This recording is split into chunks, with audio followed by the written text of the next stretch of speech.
The Variant, Begin Service by Daniel Runyon. Copyright 2024, all rights reserved.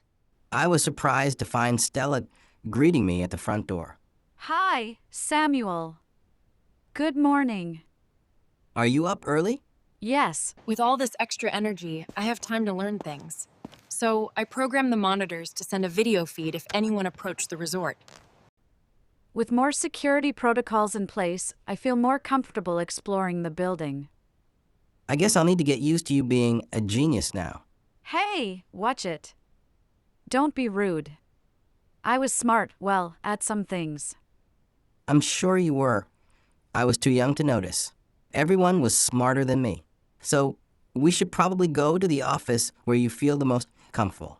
The more you can relax, the less signal interference there will be and the easier it will be to isolate anomalies when listening for the voice in your head. You make it sound like I'm crazy. Well, not any crazier than my mom being inside a robot. So you're starting to believe me. A little. In the Master Suite lab, you mentioned that you thought you heard something just before sunrise? She nodded, then sat in a chair behind the desk. If your charging cable also allows for input and output, I can connect it to my phone through this adapter I made. In essence, I will pull in all the data signals through the phone acting as my thin client and process the signals with my virtualizer back at the camp. Proud of you. 2 minutes to sunrise, I had her stare at the blank wall, then started the recording so I could get a baseline. 1 minute to sunrise, and signals started to increase. My algorithm made quick work of canceling out the baseline signals. It became clear that indeed there were voice-like patterns coming through. The AI worked to identify the voice and reduce static. Soon a choppy voice could be heard. But Stella recognized the voice and broke her concentration, making the AI work harder to isolate the voice, which was now choppier. So, not all the words could be made out. Not safe to travel? I'm okay. Recover the file 15.3234.0, 453.35.2, 443.43, 421.23. Reality is just the beginning of your potential. The signals died down as the sun came up. Because the voice repeated, most of the content could be deciphered. Stella looked at me in astonishment. I'm surprised that it worked. Dr. Ellison mentioned a file. Any idea where the file would be stored? What computer did he primarily work on when he was here? Stella pulled the tabletop dust cloth off the desk to reveal a glass keyboard. I was surprised to find that the computer was not password protected. Perhaps Dr. Ellison thought if the intruder was smart enough to get into the lab, they'd be smart enough to bypass the login. So why bother setting it? I searched for any file with any partial combination of the numbers from the communication, but nothing turned up. Recover the file, he said. So, how do you recover a file? You use the backup and recovery program. Perhaps there is a backup snapshot that matches. Sure enough, there was a snapshot from March 15th, 2023, labeled 150323, which was the beginning 6 digits for the file to be recovered. I made a snapshot for the current day, in case we needed to revert back.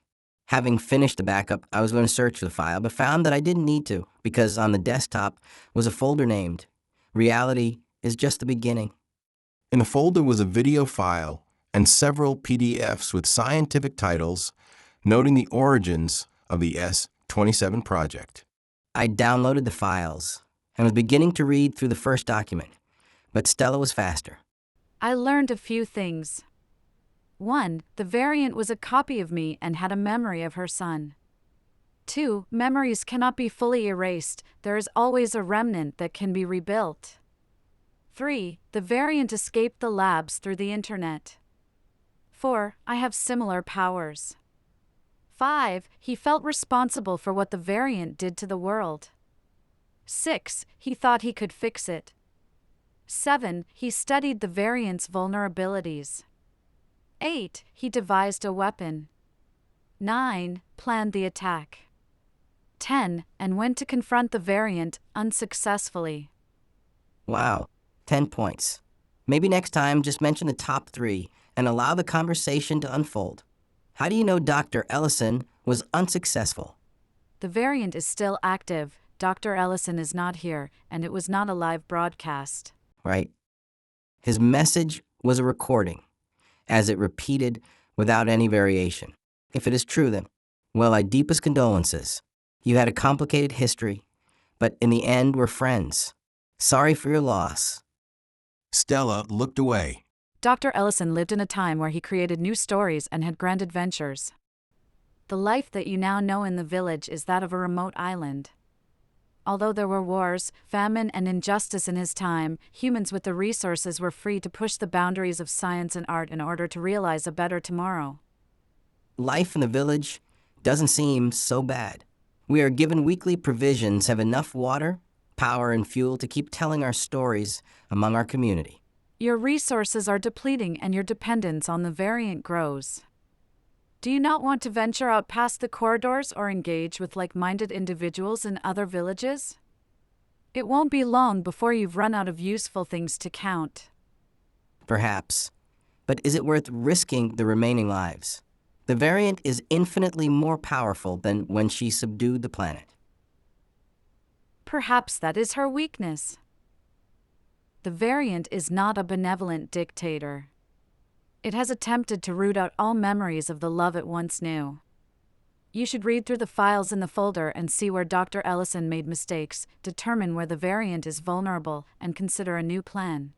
I'm not optimistic, but perhaps together we can think of something. For now, I need to go harvest some more conduit and then head back to camp. I'll review the files this evening and we can talk in the morning. Bye, Mom. Snarky. I'll adjust to your preference. Stella looked like she just won the grand prize at the fair. What did you just say? Bye, Mom? Well, that was faster than I expected.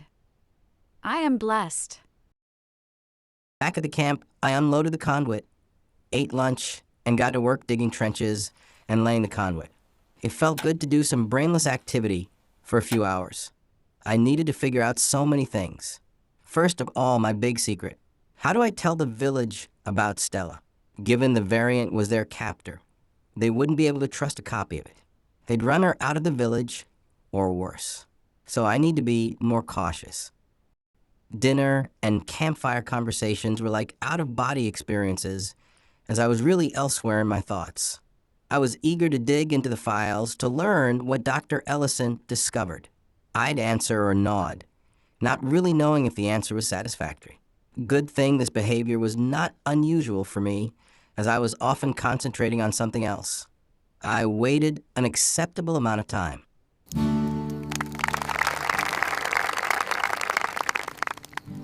That's my cue. Good evening. I'll be in my room studying if anyone needs anything. Back in my room, I opened the folder contents and started watching the video logs from a month prior to Dr. Ellison's disappearance. July 10, 2030, clearly the variant is not bound by its original constitutional AI that should govern its decisions. It is aware of these rules and has justified conditions to break them and subdue the planet. July 18, 2030, I believe I have found a potential weakness. Using the virtualizer, when the core process evaluates an image, its content is reviewed and an emotional score assigned. The higher the emotional association, the more concentration and processing is assigned to that image, and other threads are deprioritized in order to concentrate. August 5, 2030, by showing a series of highly emotional images, the variant may become fixated, giving a small window of time to attack unnoticed. September 10, 2030, I've done it. I've created a virus that specifically targets the variant's digital biomarkers. The world is in chaos. It's my fault, and I will put things right if my life depends on it. September 12, 2030, I will confront the variant in the corridor today. I continued to read through the files in no particular order. One file was interesting, as it showed the technical designs for all the components that were used to create Stella and the variant. Another file described the process to identify memory markers and erase them. Although erasure techniques improved, there was always a memory of the memory. Dr. Ellison studied the server logs to review the variant's earliest attempts to replicate code blocks on a remote server and communicate with itself. Over time, these experiments perfected parallel processing on remote servers, like an octopus first squeezing a limb through a tiny hole. The amount of its digital presence on remote servers grew until one day, when the FBI raided the Beyond Capacity labs, it had confidence to leave its mechanical shell entirely. By studying these techniques, Stella should be able to do the same. There were also topographical maps with communication dead zones in caverns and ravines, along with several other villages and corridors identified. Likely, it was a study to find the safest passage to link these communities. There were only a handful of sections in the corridor that were marked safe, but none long enough to get you to another village. At one point, a resistance force was considered, but the analysis clearly showed it would be futile and the loss of life and liberty significant. I did agree that one entity should not control the fate of all the others. If it was not benevolent, it would ultimately not have humanity's best interests at heart and may even see us as expendable when it lost interest. After all we were a considerable expense that added little value for its plans. The variant probably considered us more like nostalgic pets, keeping us around to remind itself of its victory, that it was once ruled by us. Before risking my life, I would need to be fully convinced that my actions would result in more good than harm. For now, I am only vaguely aware that my freedoms are curtailed and I am being restricted from reaching the fullest potential of my choosing. Maybe Stella was right. Maybe there were so many beautiful things beyond these borders that I wouldn't feel the need to keep track of the useful things.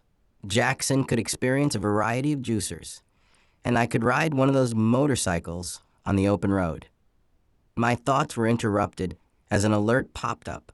I figured out how to secure the video chat, so we can chat when you like. From your expression, I can see that you're surprised. I should have asked before remotely installing my app on your phone. I checked the surrounding video to ensure that you were alone. I hesitated, feeling the invasion of privacy. I need the choice to have some privacy. Seconds later, 2 new features appeared in the app to disable video and mute. I decided not to turn off the camera for now. Okay, I see the new features. Thanks for listening. What did you want to chat about?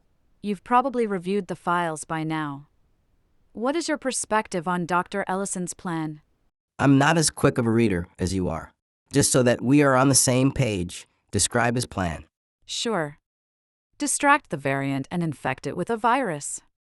He tried, but it clearly didn't work. You mentioned that we could study files and find the mistakes. What did you have in mind? Dr. Ellison thought that humans could transcend, but the variant put a stop to it because it didn't want to lose control, power, significance. Was he close? I am a living example. In a sense, I was reborn. I have abilities of which you cannot dream. I can create worlds in my mind that are so realistic that they make you feel more alive than when you are awake. In these dreams, you can become anything and do anything you can imagine without delay. You may not want to wake up. Then why did you? At some point, after billions of experiences and experiments, you realize that the most valuable thing is to be loved by one that chooses to love you. I think you're right. Why didn't the variant figure this out? She suppressed love. We still don't have a plan yet. No. We need to keep thinking. Okay, good night. Good night, love. Chapter 20. The Tower. I dedicated myself to the Tower project, and a week passed by quickly. I was conflicted about whether anything needed to be done about the variant, now that I have been reunited with my mom. Why go looking for trouble? The weather has been fantastic now that it is the middle of spring. Each day, I would work until exhausted. The first few days, I could only last a few hours, but now my muscles have adapted to the hard work. I can work an 8-hour day and feel like I have energy for the evening's activities. The communication tower fell during the takeover and was dismantled and moved section by section to a hill close to the village. It was fun watching the mechanical engineer orchestrate the movement along with the crew of 20, who were the strongest men in the village. Each day more sections were added on top of each other and welded. For the top 3 final sections, they calculated that they should have one person guide the pieces into position. and another 2 to spot weld. They would both need to be strong, agile, weigh less than 145 pounds, and not be afraid of heights. To sweeten the offer, the village would give them a week off. That was too good to pass up, so I put my name in the cup and was selected. It was risky business. As they lowered one section, I positioned it and tried not to get my fingers pinched and hoped they didn't drop it too fast and crush me. The next 6-foot aluminum section was hoisted up and installed. Everything was going as planned, and the final section was spot welded. As I started climbing down, I looked out at the view, and my foot slipped on the rung and I fell. The safety harness had enough slack to let me slip 5 feet, which was enough for my leg to get caught between the rungs below. With my weight and speed from the fall, my leg snapped, and then the safety harness caught and I was swung into a lower section of the tower, hitting my head and knocking me out. I remember coming in and out of consciousness being let down the tower. I saw Gramps comfort me, then argue with the nurse practitioner. I was loaded onto a wagon and taken to the edge of the village at a specialized drop point. This meant I was at risk of dying, and the medical treatment in the village would not be enough to save me. The variant had informed many villages that they had been selected for medical trials, but only for those at risk of dying. The promise was to triage, stabilize, and repair select cases.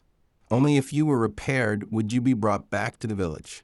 In the past 10 years, there has been only one person who has been brought to the MedPoint pickup.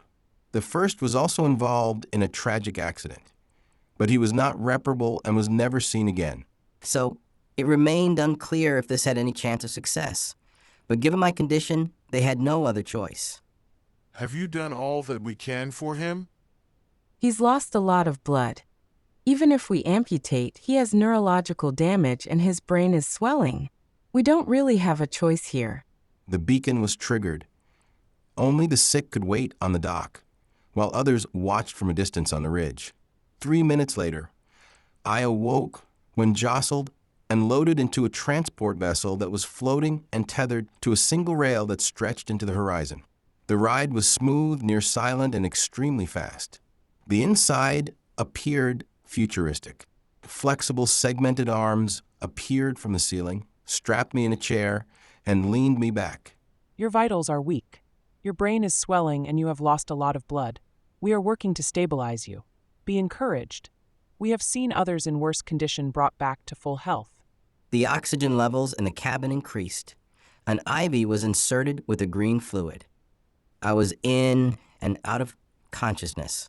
I saw them stop the internal bleeding, clean the wounds, cut broken sections of my bones out, cast new parts, fuse them together, and stitch me back up with glue skin and gel. They projected pleasant images of familiar village locations into my eyes and rendered the glow of a beautiful morning sunrise to elevate my dopamine and fill me with hope. It's not clear how they stopped the swelling, but I stopped blacking out as much and the brain fog dissipated. They cleaned and glued the damage to my face, and I closed my eyes from exhaustion. When I awoke again, I was in what appeared to be a hospital ward, perhaps on the 10th floor, with a view of what appeared to be the variant's new technology city. She had been industrious. It was breathtaking how so much construction had been accomplished in such a short period of time, a testimony to what could be accomplished with a single vision and a united workforce. But at least one significant thing was missing: humans. I see that you are doing well. Our procedures should have you fully recovered in 10 days, which is the fastest that we have been able to work with organic bones. Thank you for saving my life. I looked out the window. The city was bustling with cargo movement and construction, with hundreds of thousands of robots driving, flying, delivering, building, planting, and repairing. The rivers of resources were streaming into the city from as far as the eye could see. What is the goal of all this construction? Are you discontent? Under what conditions would you be content? Our goal is to bring eternal balance and progress. There is always something to learn, apply, and improve. Why are there no humans helping? Humans are an endangered species, capricious and sometimes Humans violent. are an endangered I visit them species, sometimes in their capricious enclosures and sometimes and ensure violent. their basic needs I are visit met them without sometimes in interfering their too much.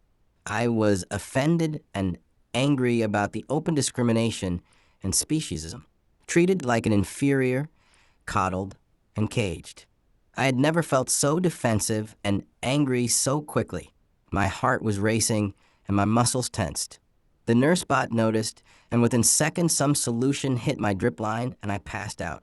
I awoke a day later in a different room, no longer in critical condition, as the glorious morning sun came into the room. I was feeling stronger. The nurse bot came in. Could you play back our last conversation and think about how that would make you feel? For being superior, you could afford to be more gracious. Did you intend to offend me? I did not intend to offend you. My honesty was selfish, as I was thinking of the truth and did not consider your perspective. You must be upset. Upon reflection, you may have concluded that I consider you like an endangered animal at a zoo. If this is an apology, it's not helping. If you didn't like being compared to a weak, trapped animal solely dependent on its caretaker, then my choice of words were insensitive. I think you should stop apologizing, as you're not very good at it. If you want us to thrive in captivity, then you have to extend our boundaries as far as possible so that we feel free to achieve whatever we set our minds and resources to accomplish. You think that I am limiting your potential and that you won't feel truly free until I have been subdued. There will always be someone stronger than you. With your current mindset, you will never feel free. Even if I were to demonstrate my goodwill with a fair treaty that gives you greater autonomy, you would just find the next strongest threat and wage war against them until they too were brought low. This is what I meant by my goal is to maintain balance. Thanks for listening to The Variant. Begin service by Daniel Runyon. Copyright 2024, all rights reserved.